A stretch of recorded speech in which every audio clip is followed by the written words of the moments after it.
Сегодня, 16 июня из России в Таджикистан выехала специальная машина, рефрижератор которой в республику отправлены тела 50 скончавшихся таджикских мигрантов. Это граждане Таджикистана, которые скончались в разных регионах России, сообщил Азия Плюс посол Таджикистана в России Мамудин Сатаров.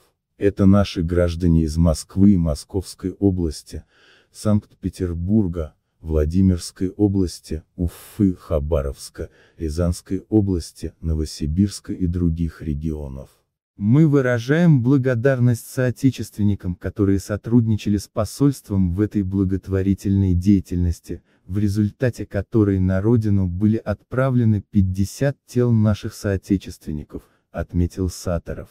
В посольстве отметили, что все расходы на транспортировку тел покрыл один таджикский предприниматель, который решил остаться неназванным.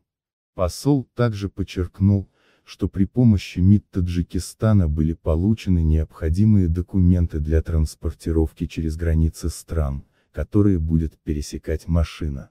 А всю документацию по скончавшимся таджикским гражданам подготовило таджикское диппредставительство в России. Напомним, что сегодня, 16 июня на родину было доставлено тело утонувшего при спасении ребенка в Уфе таджикского студента Хаджимурода Каландарова. Его похоронили сегодня в районе Рудаки.